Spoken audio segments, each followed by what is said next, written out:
Okay, team. Hi, third time lucky. Today I am going live with Connie. Now, Connie reached out to me after I interviewed Dane from Survive to Thrive Nation, and she has a really interesting and heart-wrenching story that she's going to share with you guys today. But basically, she's a counsellor. Not basically. She's a counsellor, and she's just written her first children's book, and it's all around feelings. So she's going to have a chat to us today about that book, how it came about, and she's going to tell us a little bit about her background and her experience and how all of that sort of stuff came to be. I've packed my tissues because I've purposely not read too much about Connie's story, even though I know it was in the media a couple of years ago, because when I don't know the answers to them. So Connie's going to share her story with us, and also it's about her new book, which is very exciting. Thanks, mate. Sorry, hopefully we're back in the game. Hi, Shan. It's really lovely to be here. Thanks for having me. More than welcome. I know you're not feeling very well today, so thanks for making the time. Absolutely, absolutely. So I was just saying, I actually, even after speaking to you briefly on the phone, I very purposely didn't actually Google you or go onto your website or read too much. I went onto your website to order your book, but then after bless. Thank you. I did see that. That's okay. I didn't read too much into your story because I wanted to hear it from the first. Oh my gosh, seriously, this internet is killing me. Let's see how we go, team.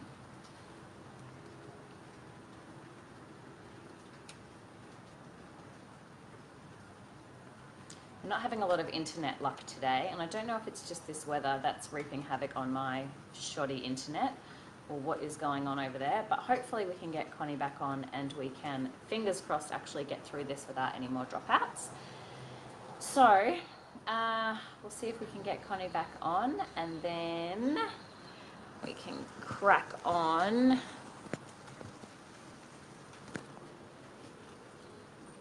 And I'm back. I'm so sorry. I don't know what is going on. It's raining here, and I don't know That's whether it's my shoddy internet, but anyway. Could you please We'll get through it. I know. It might take 17 hours and you'll have to cancel the rest of the day, but we will get there. We will.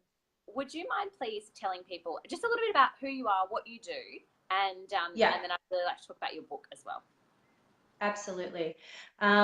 So I've been a youth worker and a counsellor for over 15 years in Melbourne. So I've worked with children on the streets, in child protection, the prison system, in private practice, and I guess of all the skills and all the people I've worked with over the years, I've just found that the resources that are out there at the moment are quite technology based, or it's a service that is face to face and can be quite confronting, and there's not heaps out there for little children who are just learning the foundation level connections and communications. And I just wanted to put it all together as an opportunity to bring children back to a present space of one-on-one. The Once Upon a Feeling is actually a mindfulness colouring book as well. So it allows both parties who are reading the book to actually be really present and centred during the storytelling. So I guess it's a bit of me in the book, but it's also my experience and what I've found that kind of isn't out there in children's books at the moment. So I've kind of combined the whole lot. That sounds amazing. I've got a 4-year-old, Grace, and we sometimes call her Beryl because she acts like a 90-year-old woman because she's such a funny little old soul in so many ways, and is quite articulate. But I find because a lot of the time she acts a lot older than how she is. She communicates a lot older than how she is. But then she'll revert back to acting like a 4-year-old. And I find it really challenging because I think I have such high expectations of you in terms of your ability to communicate, in terms of your ability to tell me how you feel. But how would you even understand those feelings? Like, how would you understand, like, all you know right now is that you're pissed off or you're sad or you're, cranky or what it is, but you don't know how to articulate that better. So I think having a resource for kids to be able to help them to understand what those different feelings look like, feel like, sound like, how do I express that I'm feeling that way, is a really awesome Hmm. idea. Yeah, and I guess it gives children an opportunity because no two people will ever think or feel or respond the same way. And so it gives them an opportunity to explore how they express themselves. And it's that foundation level stuff, you know. Is it through art where it's a non-verbal cue, but you can see how I'm feeling, or where I might feel sick in the tummy, or you know, and that being more so anxiety rather than, um, you know, there's a physical illness going on. Yeah. You know, and so through the rhyme, through the colouring, through the nonverbal cues and other creative ways of having children express their emotions, we can start to, I guess, pull out some discussions, and they're, I guess, a great opportunity to then take from those initial conversations and then, you know, explore different ways. You know, if somebody were to say to me, how are you feeling? Tell me now. Why are you mad? I mean, that's a difficult process for even adults to be able to respond to, let alone children. So I feel like if we can offer those foundation level tools at a young age, you know, we'll all find our way into Yeah. adulthood. So you said you mainly deal with children, or you only deal with children now? No, I work with adults as well, in Melbourne CBD. But I guess predominantly my background's youth work, and counselling is another degree I have. So I've kind of combined the two over the years. So I started working with children, and that's where my real passion lies. But to help children, you need to work with their networks and their support systems, which is adults, parents, services. So I kind of linked in the family and adult services down the track. But, you know, we all have to work holistically with children. So Yeah. I guess I've done a bit of everything. Yeah. And so do you find that the children that you're working with, are they kids that have been through trauma, or are they kids that are from broken families? Like, or are they just kids whose parents have just want to help the kid communicate better, or, you know, like, where are these children coming from? Yeah. To answer your question, all of the above. I guess I've worked with children who have, you know, seen the most disadvantaged across the state. When I talk about working in the prison system, you know, they've been really hurt. And when we talk about things like aggression, and we talk about you know, self-harm and you know, tears of sadness and tantrums. I mean, for a lot of those children I worked with, when we talk about all those emotions, it's really just a deep form of hurt, you know? That's what we're talking about. You know, it's just children finding their own way as to how to communicate that form of hurt, and it will come out in all kinds of behaviors. You know, but I've also worked with children who I know, who are my family, who are my family's friends, and within the community. And you know, they've thrived in their lives, but they still get caught up in how to, I guess, be. And sometimes it's as simple as you know, having a conversation with mum and dad, um, you know, about something that happened at school, and some children will just choose to internalize that rather than actually say something. And you know, that's how we then grow our learnt behaviours into adult life. We choose to then maybe not speak up about what's been affecting us, or we, you know, find other ways that comes out in behaviours.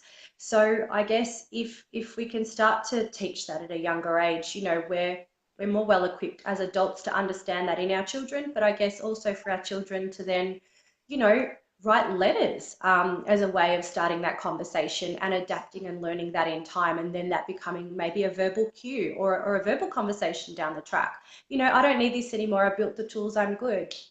So I yeah. think it's I think it's an incredible skill set that you're empowering young people to take on, and I think it's that whole ability to understand themselves, understand how they're feeling, why they're feeling that, and then be able to communicate that to somebody else, because there's so many adults who don't have that ability of firstly self-awareness, but even secondly having a conversation without that turning into conflict.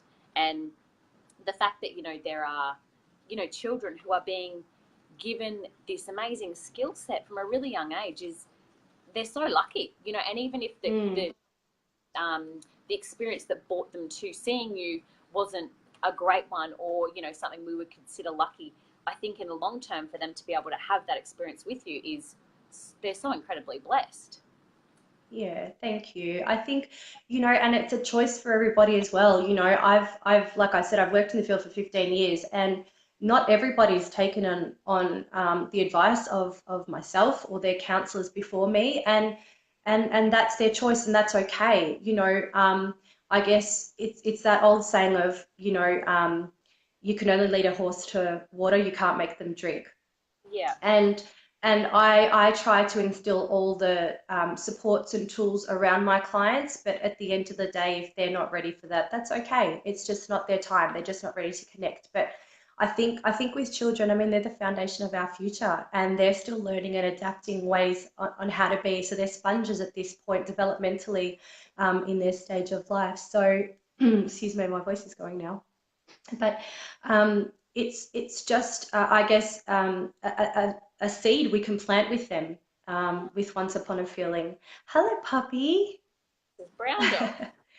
Oh, my tour outside, they would have been very cheeky if they came inside. They would have boycotted the whole interview. Yeah. And they're too cute. They get all the attention. So I find that really interesting what you're saying, that, you know, you can lead a horse to water, but you can't make it drink. And I think that's probably so relevant to anybody who has a role or a profession. Sometimes it's really hard to get friends and family to take on board information that you have, or even help them, because, I don't know, for some reason it's difficult for people to sometimes take that stuff on board from someone who's really close to them. Do you find that? Yeah. I really try to be a support if people want me to be that support, especially when it comes to friends and family. If they reach out, then I'm there for them. You know, but I try not to impose that on people. You know, some people just aren't ready. But I always let them know that I'm here for them, you know. Yeah. Yeah. I guess, look, we might as well then talk about, you know, my background, which we're probably you know, leading into, I was a partner of a veteran who struggled to communicate emotions, and was going through a lot emotionally, and that was really difficult, being not only a counsellor but his partner, and trying to just separate myself from the two. That's a really hard thing to do sometimes. I think people assume that you have a magic wand because you're a clinician and you can just fix people. I guess, you know, it's such a difficult, you know, balancing act. Yeah. So did you realize that did he have depression, anxiety, and was this stuff that had happened before did he go away to fight and came back and had PTSD? Like, was there a trigger? What was the situation? Do you think he'd always been somebody who'd struggled with those emotions? Yeah. My understanding is that Jesse came back a very different person. I met Jesse after he had deployed. So I learned a lot through his family initially as to what he'd gone through. Jesse didn't really open up too much about any of that, but in saying that, when Jesse moved in with me, I learned a lot more. I had a, you know, a very honest view as to how his wartime service had impacted him, and then our life, his life. So some people might not know this. I've spoken about it a few times, but while we were together, we tried to find other ways for Jesse to, I guess, transition back into civilian life, so to speak. And he was such a smart guy. He knew something about everything. And I just thought he'd be great with kids, you know. And so he actually started a course in primary school teaching. So he actually wanted to be a primary school teacher. So this book kind of ties in nicely with where we're at today, I guess. The two main characters are named Big Bird and Little Bird, and Jesse was known as Big Bird to his friends and loved ones. And for me, it was, I guess, a healing opportunity as well to put this book out there. I mean, I'd written it years ago in a journal, and I have so many that I just free write and I journal all the time. That helps me to express my emotions and just rationalize my thinking, I guess, when I'm a bit overwhelmed at times. But you know, it was an opportunity for me to put this book out there, I guess, honoring him. But also with my experience, I feel like we kind of wrote the book together, Shan. So it was a 2-year journey to put Once Upon a Feeling together. It should have only been maybe 6 months, but I just think that, you know, it had to be right. So yeah, and it's the right time now, I feel. So how long ago did you lose Jesse? Gosh, it's nearly been 2 years. It feels like only a few months ago. The time has gone so fast, I guess.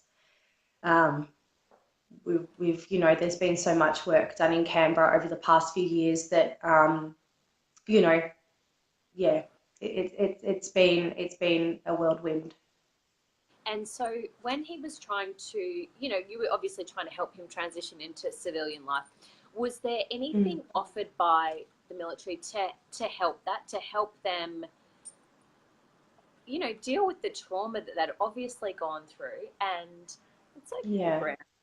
Um, and help them to, I don't know, even I don't even know, like I don't even understand. But yeah. was there anything there to help? Because obviously, you know, they train these soldiers around to go to war. Who? But they don't train them to come home, to untrain them. I know. And I've heard that so many times. Like, I think I was probably a bit naive as well, being a partner of a veteran, and just assuming, being in my industry, I mean, we're flooded with services. We're flooded with mental health services, flooded with homelessness services. I mean, although they don't offer the best of services at times when we have 10-year wait lists for people Yeah, who are homeless and looking for housing. yeah, Um, we still have them. We acknowledge them. You know, we've got NDIS, we've got, you know, the disability services, we've got Centrelink for people who are unemployed. Um, it was just unfathomable to me that that all we had was VVCS at the time, which is now Open Arms, which is a counselling service, a face-to-face counselling service. Um, that was it. That was what we had in 2014 to 2016 when I was with Jesse. And I was baffled, you know, I got onto Google and I had to Google crisis veteran supports, Australia, Melbourne. And it was just really shocking to me to hear that some of Jesse's friends that lived in Townsville, you know, it's an army base, and so they have a lot of services. They have your open arms, they have your soldier on, they have your, you know, advocates who just get claims done really quickly to process, you know, all the, you know, issues that veterans are having to transition into civilian life. And in Melbourne, some of your biggest cities, there was nothing. And so I guess the last few years, Jesse's mother and myself predominantly have spent time flying back and forth to Canberra to push for that change. We didn't even have a budget for the Department of Veteran Affairs a few years ago that was anything to offer, you know, anything great for what we need here for veterans. And so now we're acknowledging not only veterans, but the families, the partners, you know, the children in that rehabilitation process. It's now holistic. And 2 years on, there's almost $1 billion around mental health. We've pushed for outreach services. You know, if somebody walked into Jesse and my home and saw that he was on the couch playing you know, fighting games with guns online for hours just to numb his hurt, unemployed for a year and a half because nobody would employ him once he had the diagnosis and was medicated, because of his PTSD. So absolutely counteractive, but he needed it to be acknowledged through the Department of Veteran Affairs to get his claim in. This is the constant red tape that our veterans face. And, you know, so I guess a lot of work's been done in the last few years, and we've pushed for that change. We're still pushing for that. We're still meeting and having, you know, conversations, and there's still forums to talk about all of that in Canberra. But it's changing as it's changing.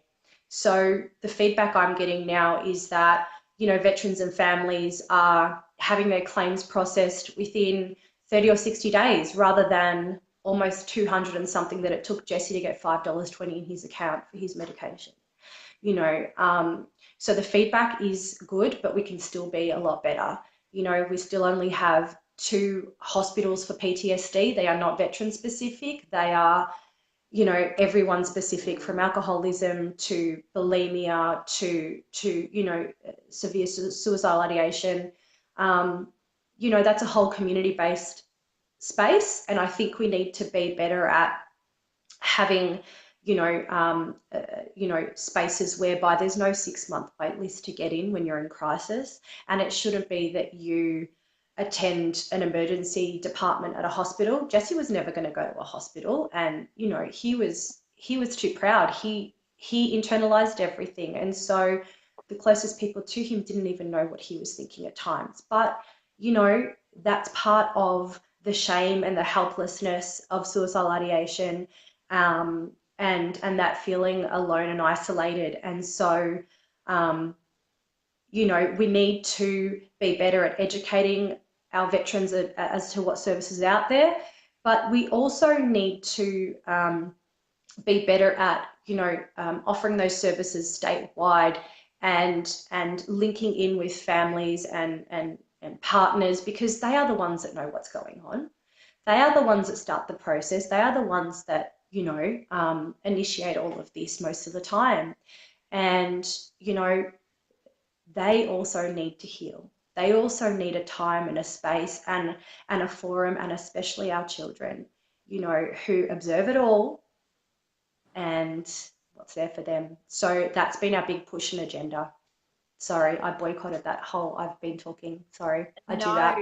No, I totally understand. And I think that's all such interesting information, because I don't think anybody, and I certainly didn't realize that there wasn't these facilities. Like, I mean, we spend so much as a nation on training these young men and women to go to war.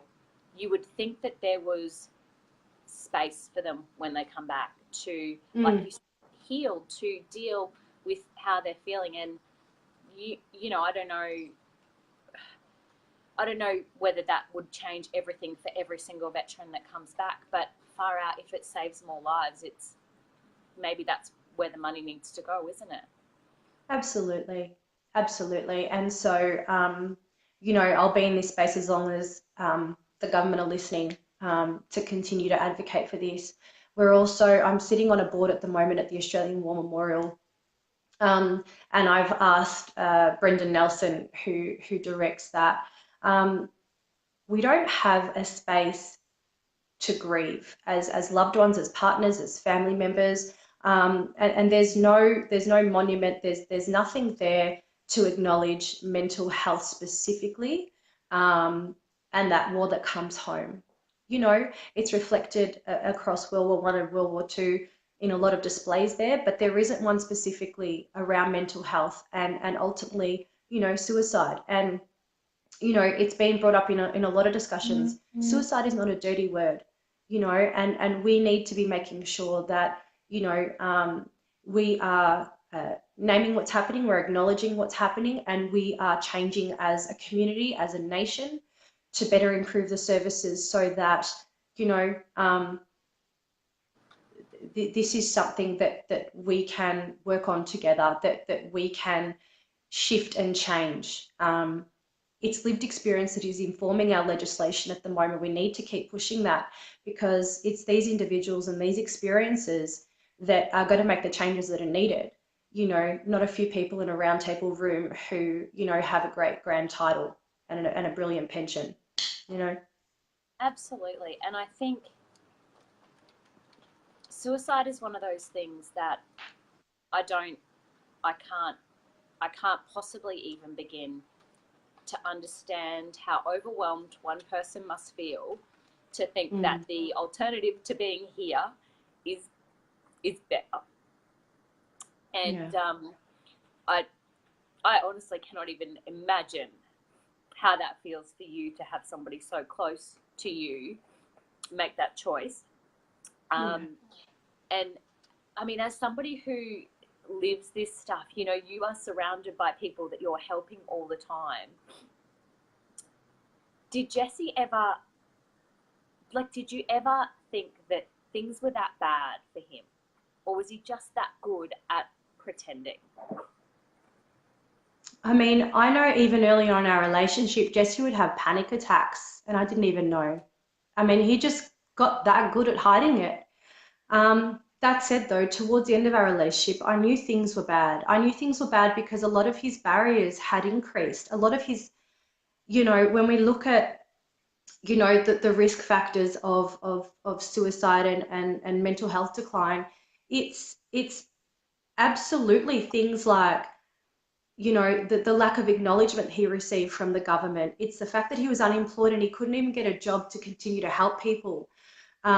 It was that our relationship was breaking down alongside the communication, because Jesse continued to withdraw and shut me out, and I couldn't help as much as I wanted. And you know, it was that helplessness over a long period of time.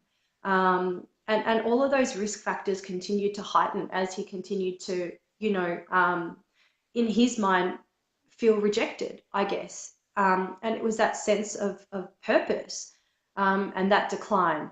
But, you know, this is, I guess, on a positive note, this is what we're trying to do. This is what we're trying to push with things like my book, Once Upon a Feeling, and like the work with the Department of Veteran Affairs. It's ultimately about education, and it's about what supports can we put in place to be able to highlight, you know, and continue those discussions, because it's ultimately about, you know, checking in and you know, but with veterans, having the services available. You know, now we have outreach services that people can actually go to and meet with for a coffee and speak to face to face. While I was at work, Jesse had his PlayStation, or, you know, some days a week he'd be doing some of the homework he had. But beyond that, you know, we didn't have anything. And so that's what we're hoping to see now, that we can flood the, you know, our country with these services for people to actually start to access supports and know there's no shame to it, know that it's okay.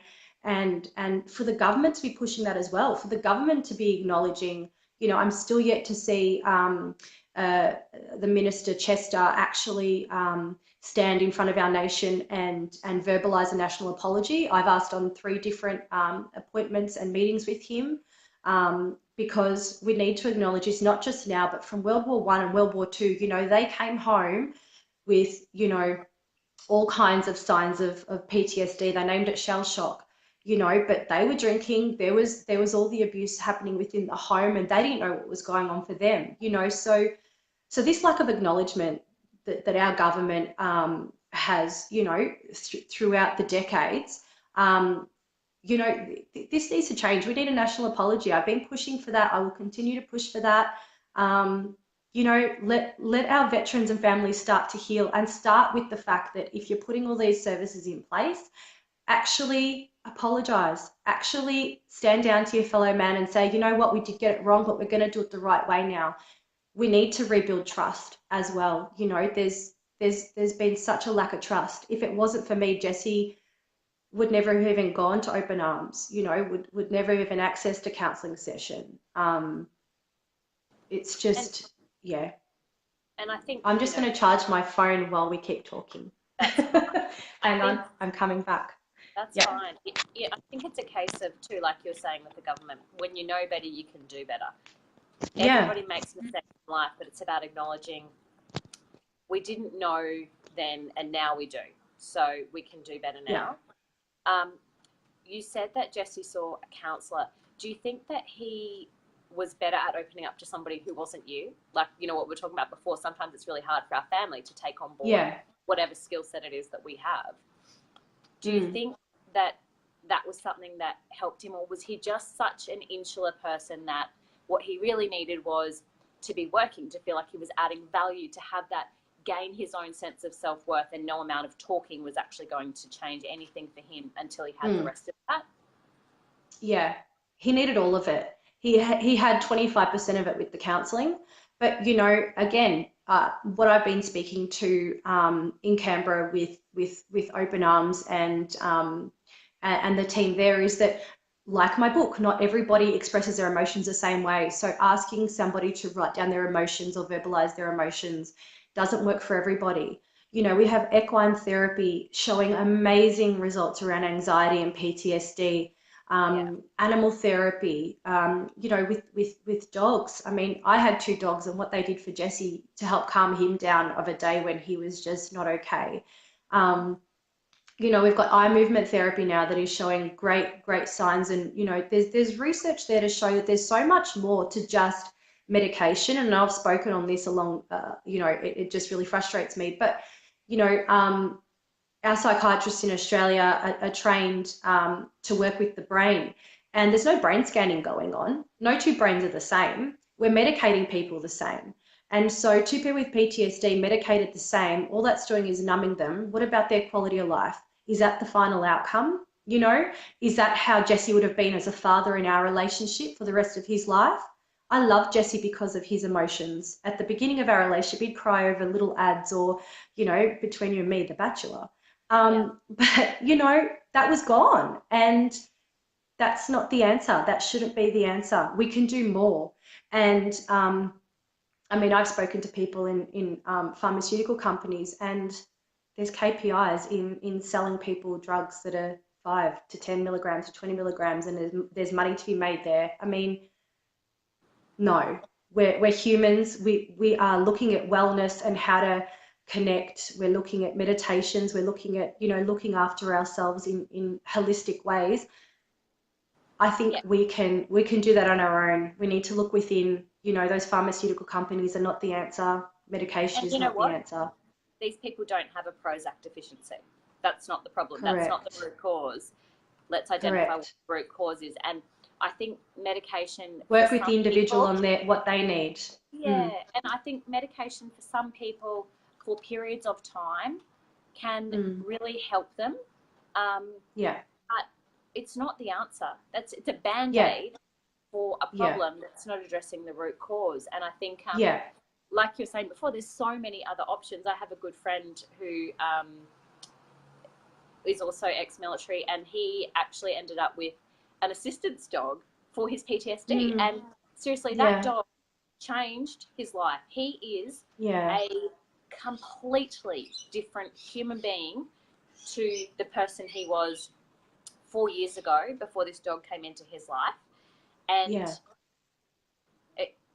like, to see that sort of drastic change in a person from an animal is incredible. And that's not to say, you know, everyone needs to have an animal, but like you said, there's options, isn't there? You know, there's other things that we can do. You know, exercise is proven to help with anxiety and depression and mood disorders. That stimulation in our brain is incredibly influential in making us feel releasing the endorphins, you know.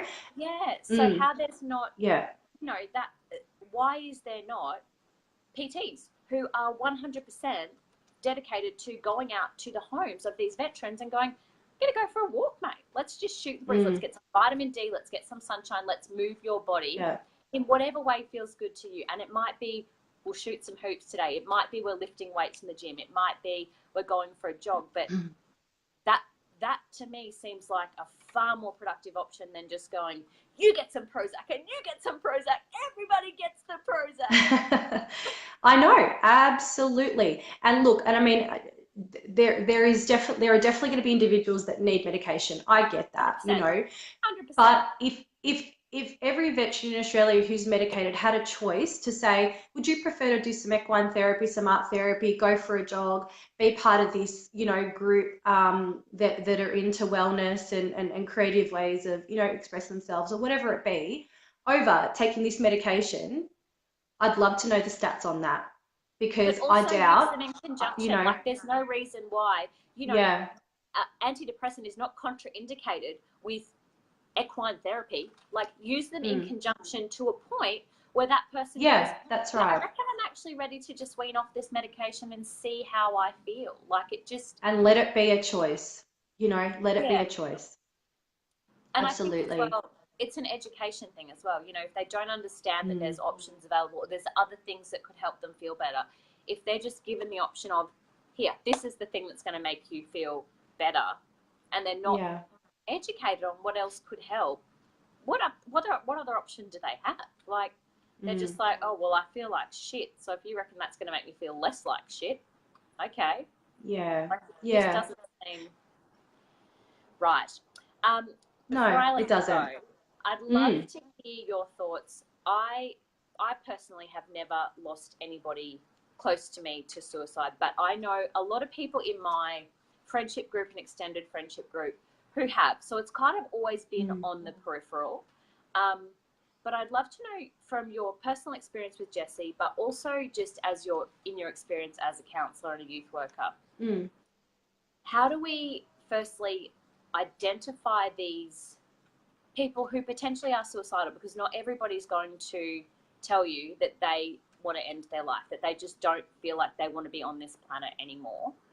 And how do we identify those warning signs in people? And if we do feel like somebody close to us is in that space, what do we do? Like how do we help them? How do we empower them to get help? I guess we go back to that conversation of choice at the beginning, but it's ultimately just about checking in and being a mate and asking how they're going, what's going on in their environment. That there's not one clear way of saying, oh, okay, well, this person has to have suicidal ideation going on. Some people just have really bad days. Some people have really bad months. I work with a lot of people that are overwhelmed because there's stuff going on at home and work, and it's just, I guess, that they're stuck in the SADS, and it's about that, minimizing the barriers. It really is just about checking in. You can always refer to a mental health care plan through your GP, but it's starting a conversation, just checking in with them, seeing if they're okay, what they need. I always ask people, what do you need from me?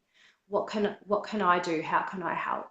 And from there, asking who their support service is. Who's the one person you identify with as being somebody that you might be able to have a chat with, that safe person, I guess.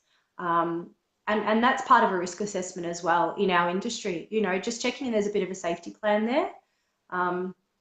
But just always letting them know what services there are around them, and a mental health care plan can be one of the first things. But, we've got our 24-hour, our lifelines, our Beyond Blues that we can refer people to if they'd prefer a phone conversation rather than face-to-face.